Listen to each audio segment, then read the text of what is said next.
இந்த நாளிலே உங்களை நான் சந்திக்கிறதில் அதிக மகிழ்ச்சி கொள்கிறேன். இந்த 79வது சுதந்திர தின வாழ்த்துக்கள். 1947ஆம் வருடத்திலே நமக்கு சுதந்திரம் கிடைத்தது. அந்த சுதந்திரத்தை நாம் அடைவதற்கு நம்முடைய முந்தைய பெரியோர்கள் அதிக பாடுபட்டார்கள். சுதந்திரம் என்றால் என்ன? அதை நாம் கொஞ்சம் சிந்தித்து பார்ப்போம். சுதந்திரம் என்றால் சுருக்கமாக நாம் நினைப்பதை நாம் செய்வது, மற்றவர்கள் தலையிடாமல் நமது யோசனைகள், நமது சிந்தனைகள், நமது பேச்சு, இதையெல்லாம் நாம் தனிமையாக நாம் நினைத்தபடி செய்வது, அதுதான் சுதந்திரம். ஆனால் அந்த சுதந்திரத்திலும் ஒரு ஒழுங்கு வேண்டும். எல்லோரும் அவங்கவுங்க நினச்சபடி செஞ்சாங்கன்னா நாடு சரிப்படாது, நாடு முன்னேறாது.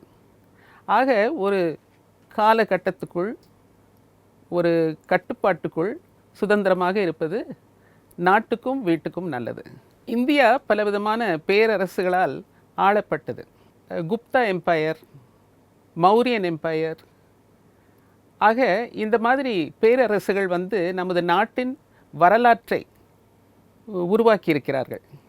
அது மட்டும் இல்லை, பண்டைய காலத்து சிவிலைசேஷன்ஸ், அந்த சிவிலைசேஷன் இண்டஸ் சிவிலைசேஷன், வேதிக் சிவிலைசேஷன் சொல்லுவாங்க. அது நம்மளுடைய அடிப்படையாக வந்தது. பிறகு வந்தது நம்மளுடைய பிரிட்டிஷ் ஆட்சி, ஆங்கிலேயருடைய ஆட்சி. அந்த ஆட்சியின் போது நமது இந்தியர்கள் மிகவும் கஷ்டப்பட்டார்கள். ஆங்கிலேயர்கள் நம்முடைய நாட்டை ஆள தொடங்கின பிறகு 1858ஆம் வருடத்திலே விக்டோரியா மகாராணியை நமது பேரரசியாக நியமித்தார்கள். ஆக 1858ஆம் ஆண்டிலிருந்து 1947ஆம் ஆண்டு வரை ஆங்கிலேயர் நம்மளை ஆட்சி செய்தார்கள்.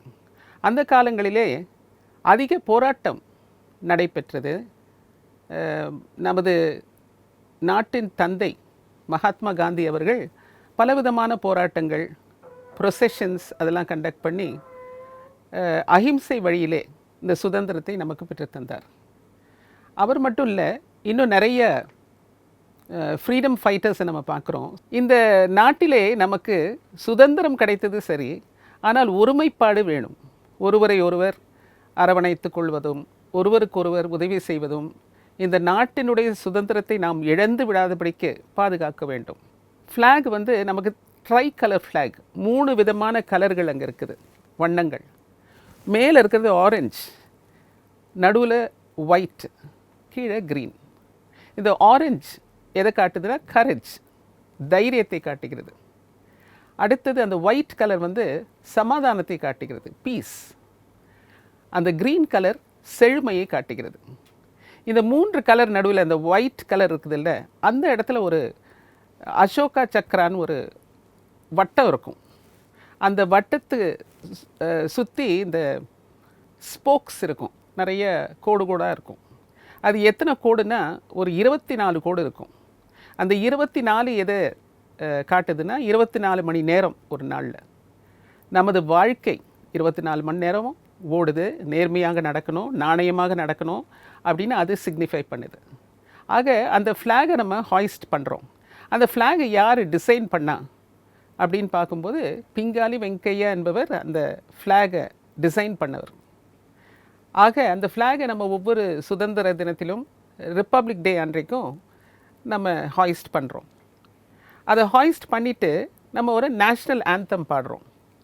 அந்த நேஷ்னல் ஆந்தம் யார் கம்போஸ் பண்ணாங்க அப்படின்னா ரவீந்திரநாத் டெகோர். அவர் பெங்காலியில் அந்த நேஷ்னல் ஆந்தமை கம்போஸ் பண்ணார். அந்த பெங்காலியிலிருந்து ஹிந்திக்கு அவரே டிரான்ஸ்லேட் பண்ணி நமக்கு அது ஜனகன மன அப்படின்னு பாடுறோம். ஆக நம்முடைய சுதந்திரத்தை நாம் காத்து கொள்ளும்போது நம்முடைய நாடும் முன்னேறும், மக்களும் அதிக சுகமாக சந்தோஷமாக இருப்பதற்கு வாய்ப்பு இருக்குது. இந்த சுதந்திர தினத்தன்று உங்கள் அனைவருக்கும் நான் கேட்டுக்கொள்வது, நம்முடைய முந்தைய கால முன்னோர் மகாத்மா காந்தி, நேருஜி, டாக்டர் அம்பேத்கர், ராணி லக்ஷ்மிபாய் ஆக பல சுதந்திர வீரர்கள் நமக்காக பாடுபட்டார்கள். அவருடைய குடும்பங்களை ஆதரிப்பதற்கு நமக்கு ஒரு வாய்ப்பு இருக்குமானால் அதை மனமகிழ்ச்சியோடு செய்வோம். இந்த நாளிலும் நாம் ஒருமைப்பட்டு நம்முடைய சுதந்திரத்தை காத்து கொண்டு முன்னேறுவோம். ஜெய்ஹிந்த். Long live India.